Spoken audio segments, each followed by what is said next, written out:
Hello everyone, आज की video में हम लोग जानने वाले हैं चतुर्भुज से रिलेटेड जितने भी सूत्र होते हैं उसको हम लोग कवर करेंगे इस वीडियो में। चतुर्भुज जिसे इंग्लिश में क्या कहते हैं, क्वाड्रिलेटरल, ठीक है ना, क्वाड्रिलेटरल। तो क्वाड्रिलेटरल से रिलेटेड जितने भी इंपॉर्टेंट फॉर्मूले होते हैं उसको हम लोग जानेंगे। और इससे पिछली वाली वीडियो में मैंने आपको जो है त्रिभुज से रिलेटेड जितने भी इंपॉर्टेंट सूत्र होते हैं वो मैंने आपको बता चुका हूँ। तो यदि आप नहीं देखे हैं तो चैनल पे जाकर के देख सकते हैं। जब तक देखिए आपको ये सभी फॉर्मूले नहीं आएंगे तब तक आप जो चतुर्भुज से रिलेटेड जो क्वेश्चन पूछे जाते हैं एग्जाम में उसको आप सॉल्व नहीं कर पाएंगे। तो चलिए देखते हैं चतुर्भुज से रिलेटेड जितने भी सूत्र हैं। तो सबसे पहला आपको जो जानना है कि चतुर्भुज के कोनों का योग। इसका क्या मतलब है कि यदि आप किसी भी चतुर्भुज के सभी कोनों को ऐड करेंगे तो उसका मान कितना आएगा। तो याद रखना है कि 360 डिग्री आएगा। आप कोई भी चतुर्भुज बना लीजिए, कैसा भी चतुर्भुज बना लीजिए, उसके सभी एंगल्स को यानी कि सभी कोण को जोड़ेंगे तो कितना डिग्री का कोण बनेगा, 360 डिग्री। तो इसको याद रखना है कि चतुर्भुज के कोनों का योग कितना होता है, 360 डिग्री। अगला देखिए, नेक्स्ट देखते हैं। अगला हम लोग पढ़ेंगे आयत का क्षेत्रफल। आयत का क्षेत्रफल, आयत जिसे इंग्लिश में क्या कहते हैं, हम लोग इसे इंग्लिश में कहते हैं रेक्टेंगल, है ना। इंग्लिश में क्या कहेंगे इसे, रेक्टेंगल।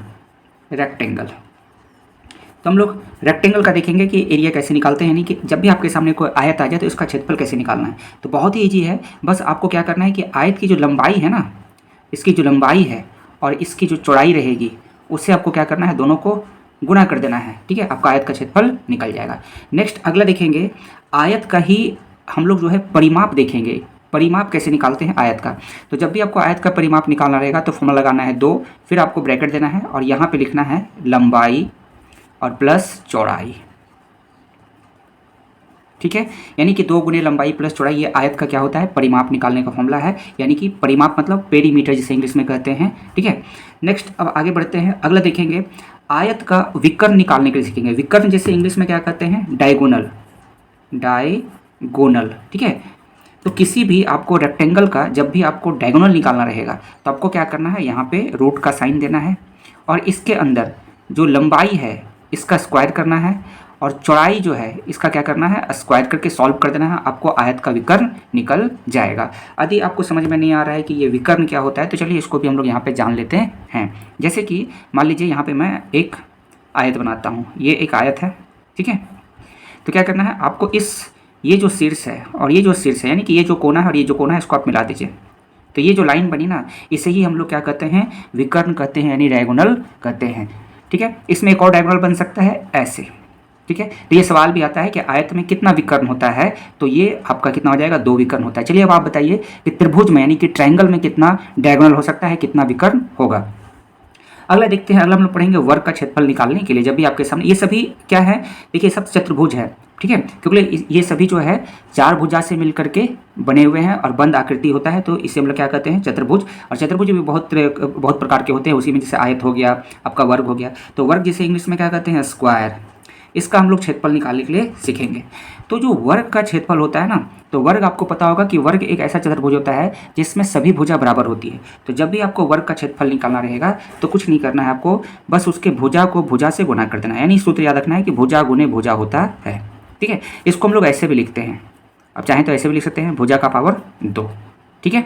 मतलब जैसे देखिए, ये मान लीजिए कि कोई एक आपका वर्ग है, ठीक है, ये वर्ग है। वर्ग में क्या होता है, सारे भुजा बराबर होगा, ये जो चारों भुजाएं क्या होगा, आपस में बराबर होगा। तो कुछ नहीं करना है, जब भी इसका क्षेत्रफल निकालने के लिए देगा, इसका क्षेत्रफल निकालने के लिए देगा, तो इसका जो भुजा होता है इसको 2 बार गुणा कर देना है, ठीक है। चलिए अगला देखते हैं, वर्ग का परिमाप कैसे निकालेंगे। परिमाप मतलब क्या होता है, ये किनारे की लंबाई, ये जो लेंथ है ना इसकी भुजा की, ये वाला सभी को जोड़ देना है, ठीक है। तो चूंकि यहाँ पे देखिए इसमें क्या होगा, जब वर्ग का परिमाप निकालेंगे, ठीक है, तो वर्ग में सभी भुजा बराबर होती है, ठीक है। तो इसको सीधा आपको है 4 गुने भुजा कर देना है, ठीक है। जैसे मान लीजिए कि ये एक वर्ग दिया हुआ है और इसकी एक भुजा जो है 5 है, ठीक है। तो आप ऐसे भी निकाल सकते हैं, 5 5 5 5 सबको जोड़ेंगे, 5 5 10 10 5 15 15 5 20, या सीधे कर दीजिए 4 को एक जो भुजा है 5 उससे गुणा कर दीजिए, 4 5 20 हो जाएगा, ठीक है। नेक्स्ट अगला देखेंगे, अगर हमें वर्ग में जो है वर्ग में विकर्ण निकालना है। विकर्ण यानी कि अभी मैंने बताया आपको, ये कोना से कोना मिला दीजिए, ठीक है। तो ये हो गया विकर्ण। तो अगर आयत का विकर्ण निकालना था तब हम लोग क्या करते थे, ये आपको रूट देना है और ये जो लंबाई है, ठीक है, इसका वर्ग करके लिखना है, प्लस ये जो चौड़ाई है इसका वर्ग करके लिखना है, इसको सॉल्व कर देना है, आपको ये विकर्ण निकल जाएगा, ठीक है। तो इसी तरह से अब यहाँ देखेंगे, अगर वर्ग का अगर हमें विकर्ण निकालना है, वर्ग का डायगोनल यानी कि स्क्वायर का डायगोनल निकालना है, तब हम लोग क्या करेंगे, तब आपको जो है यहाँ पे लिखना है √2 लिखना है और गुना में भुजा करना है, ठीक है। √2 गुने भुजा होता है, जो भुजा दिया रहेगा, ठीक है, उसको यहाँ पे बैठा दीजिए और √2 से गुना कर दीजिए, ये लेंथ आपका निकल जाएगा।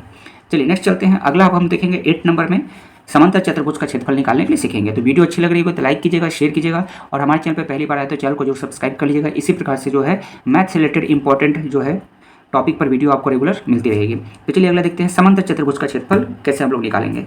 तो समांतर चतुर्भुज का क्षेत्रफल जो है, सबसे पहले समांतर चतुर्भुज को क्या बोलते हैं अंग्रेजी में? पैरेललोग्राम, पैरेललोग्राम, ठीक है।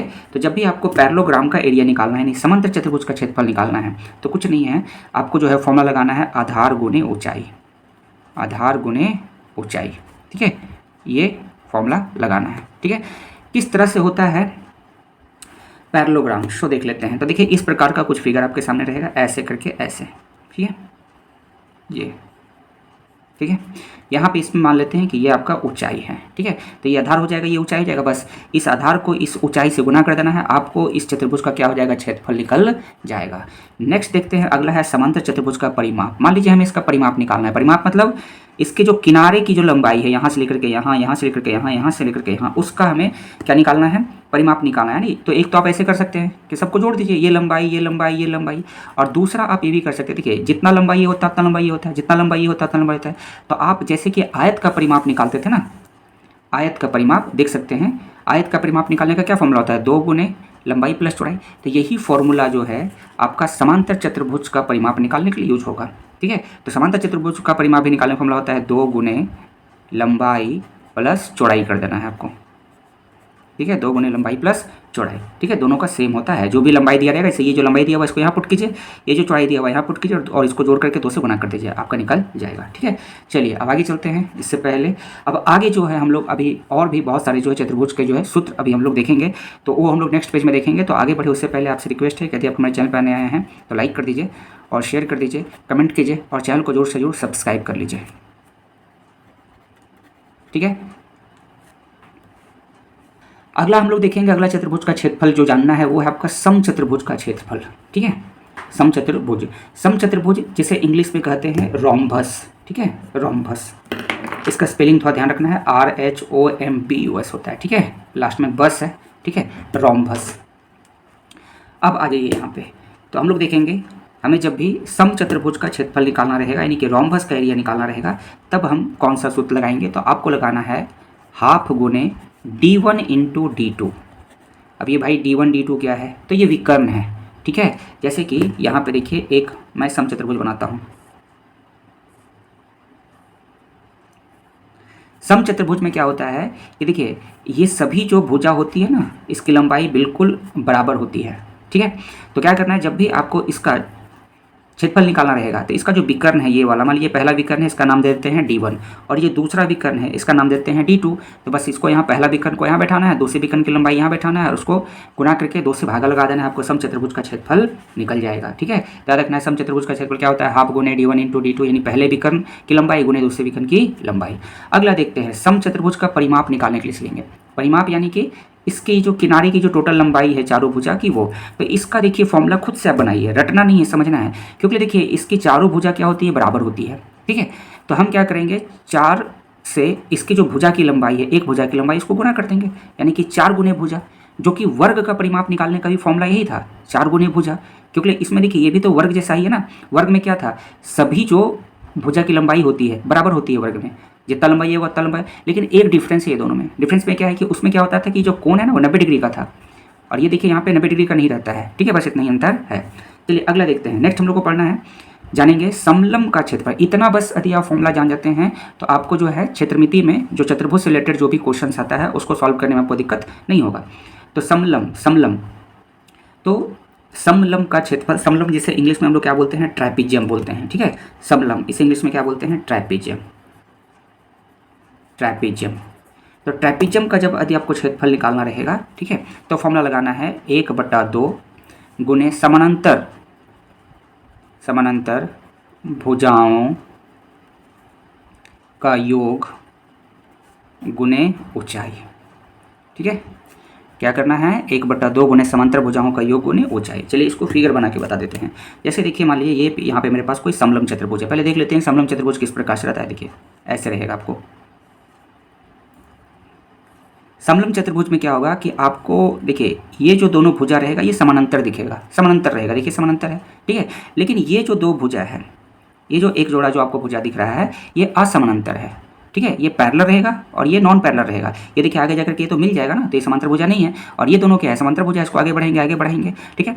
तो जब भी इस तरह का आपको चतुर्भुज दिखेगा इसको हम लोग बोलते हैं समलंब चतुर्भुज, इंग्लिश में ट्रैपेजियम।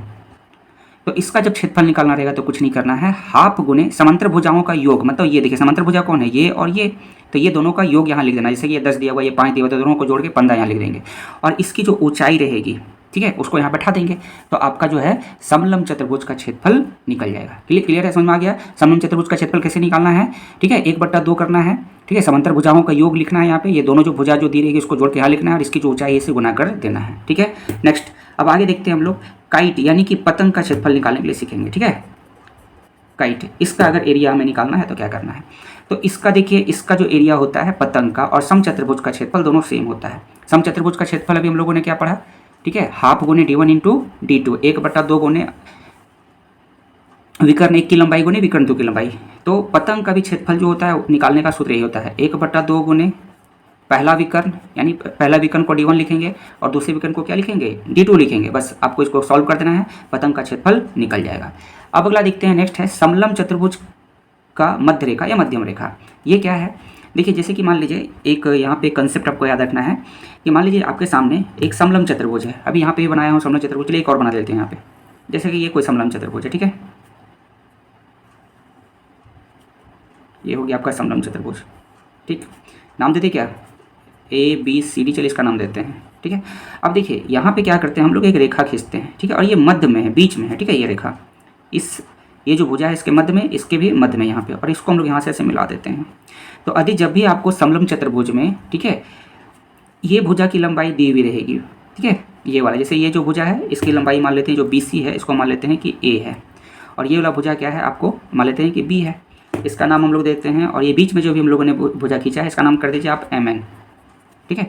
तो जब भी आपको इसकी लंबाई निकालने देगी, यानी कि MN का लंबाई निकालना रहेगा, ठीक है, MN जिसे कहा जा रहा है समलंब चतुर्भुज की मध्यम रेखा, मध्य की रेखा, इसकी लंबाई निकालना है, ठीक है। तो क्या करना है, कुछ नहीं, 1/2 और ये जो पहली जो भुजा है और जो दूसरी भुजा है इसको जोड़कर, ठीक है, 2 से भागा लगा देना, या कह सकते हैं ये दोनों भुजा का आप औसत निकालिएगा। 2 से भागा लगाएंगे मतलब क्या करेंगे, औसत निकालेंगे, ठीक है।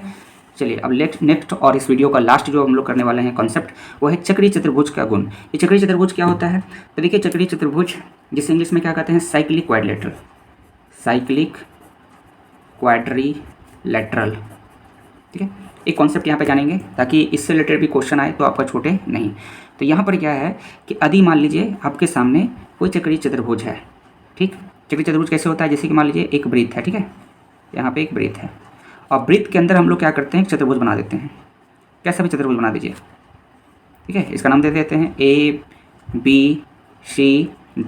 तो यहाँ से एक कॉन्सेप्ट याद रखना है कि देखिए ये जो कोण होगा और ये जो कोण होगा, आमने सामने का जो कोण होगा चतुर्भुज के अंदर जो वृत्त के अंदर जो चतुर्भुज बना हुआ है, तो इसका जो ये दोनों जो कोण होगा इसका जो वैल्यू जो का उसका सम करेंगे तो 180 डिग्री आएगा, और इसका भी ऐड करेंगे ये दोनों कोण का तो मान कितना आएगा, 180। तो यहाँ से ध्यान ये रखना है यहाँ से कि कोण A प्लस कोण C कर लीजिए तो इसका मान कितना आएगा, 180 डिग्री के बराबर। या फिर आप कोण B प्लस कोण D कर लीजिए तो इसका भी मान कितना आएगा, 180 डिग्री के बराबर। तो ये आपको क्वेश्चन बनाने में आपको यूज होगा, ठीक है। तो अभी हम लोगों ने देखा कि चतुर्भुज से रिलेटेड जितने भी इंपॉर्टेंस फॉर्मूले थे वो मैंने आपको यहाँ पे कराया है। तो यदि आप हमारे चैनल पर नए हैं तो चैनल को जरूर से जरूर सब्सक्राइब कर लीजिएगा, ठीक है। और वीडियो अच्छी लगी होगी लाइक कीजिएगा, शेयर कीजिएगा और कमेंट कीजिए, ठीक है। तो फिर मिलते हैं अगली वीडियो में एक न्यू टॉपिक के साथ। वीडियो देखने के लिए थैंक यू।